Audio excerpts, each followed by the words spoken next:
It's interesting, at this point we thought it was going to be the WWF and WCW. In reality, what we got was Raw and SmackDown. This is around the same time that we would see the WWE have some problems with Direct TV too, to the point where they're saying, hey, you won't be able to find WWE pay-per-views on Direct TV anymore. They're even having JR write about it on his blog. I'm sure all this is calculated to try to get them back to the table. Was this issue with Direct TV? Was it all about splits, or was there more to it than that? Yeah, a lot of it was all about splits. It's interesting in that with Direct TV, one of the things that we did, that was when Direct TV started, and Direct TV had their pay-per-view channels, and you could pretty much get any, every half hour or every hour, the movie that you wanted to see, you had to pay for it, was available. Okay, it wasn't on demand yet, but it was available in all those times. And that's when we started with the encores, and we started putting our pay-per-views on there to where, hey man, every 3 hours, you can watch it again, or you can watch it every hour on multiple channels, and created probably 30% more revenue for Direct TV than what had previously been done, the way that traditional pay-per-view had been done. They get one shot at it, in a replay. So, to us was kind of like, really? We're doing more for you than a lot of your, and it's not costing you anymore than a lot of your major movies and shit like that. Because we were fresh, we were live, we were sport. And so that was the difference. And I think it was a bit of greediness on DirecTV's point of view. And it was something that we weren't willing to give up. It was written in the torch, as we're seeing Shane Helms come in and say, the Green Hornet was my hero until I met you. And Canyon, who's famous for saying, who better than Canyon? He's in the ring here to make sure Steve knows you're better than Canyon, which is pretty funny. The Torch would write, sources say Vince McMahon wrote the final segment of this week's Raw, including the Austin tribute and Angle's milk attack. Sources also say McMahon has been more involved in the main event storylines than at any time in recent months, spending a lot of one-on-one time with both Austin and Rock backstage. Was it easier to get something approved and through and on the air if Vince was involved in this era, or tougher, more challenging? No, it was all the same. It was all the same. Vince was any more involved in this than he was involved in everything else up to and after this. So there was no more, he's doing more now. If you want to compare it to during the XFL time, I think some people perceived that, but it just wasn't the case. If anything, Vince was more involved then because he was going to show that, by God, he could do both. Of course, we know the XFL was February through April earlier in this same year. And it's crazy to think that, as he's purchasing WCW and doing that Nitro simulcast, we're just days away from WrestleMania 17. We're just days away from Stone Cold Steve Austin turning heel. And we're smack dab in the middle of the first XFL. Like, there is a lot of moving parts here. It was a little busy, man. Not a lot of sleep during that time. Deborah is going to be presenting Stone Cold with a tray of her famous cookies.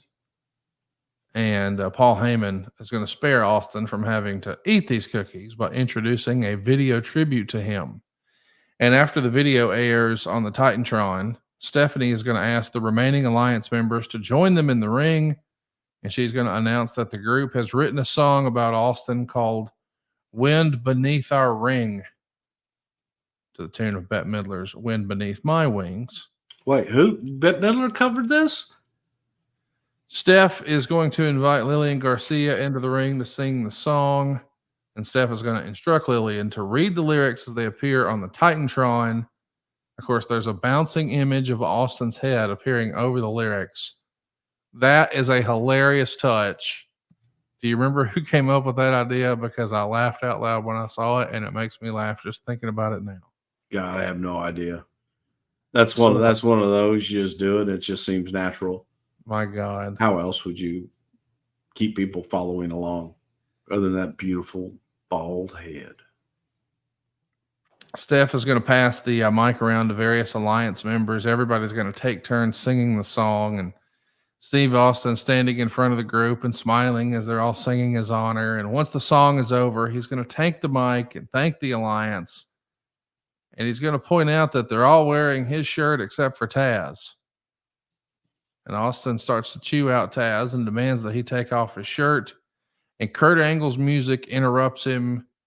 And here comes the milk truck.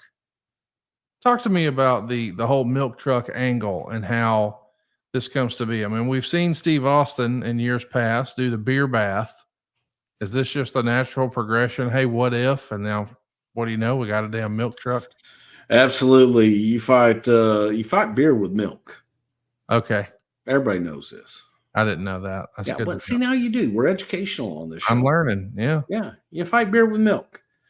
And it was one of Steve's most famous moments, the beer truck with, Rock and Vince and Shane and everybody in the ring and swimming in the beer. And of course, Kurt being an Olympic athlete would never have alcohol touch his lips.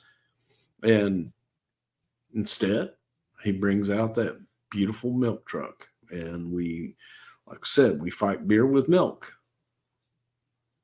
That was, perfect way to do it and perfect way to end the show. It astonishes me the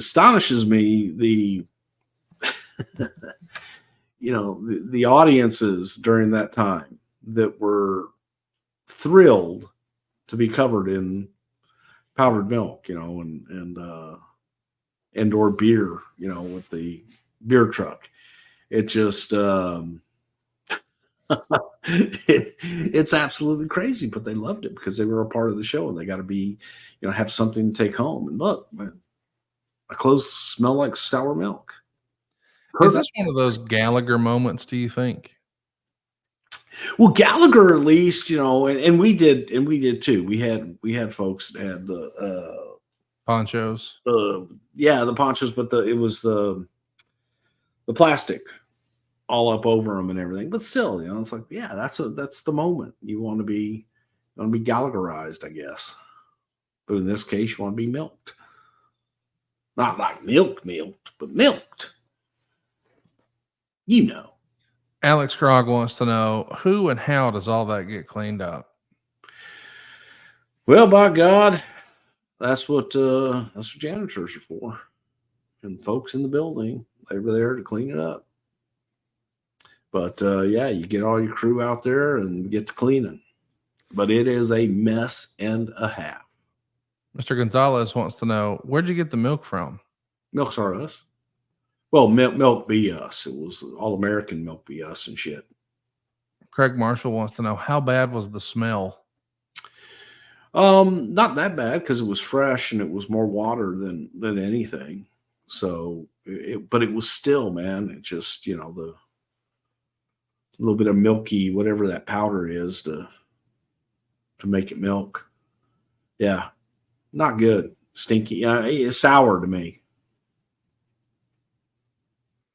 Did you ever think when you were first getting into the wrestling business that there might be a circumstance in which in the future you would be trying to locate a local milk truck for a wrestling angle?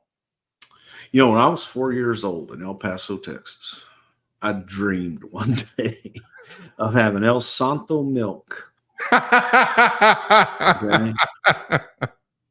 And being able to have a truck of El Santo milk with a big hose on it that I could spray down Dory Funk Jr. with.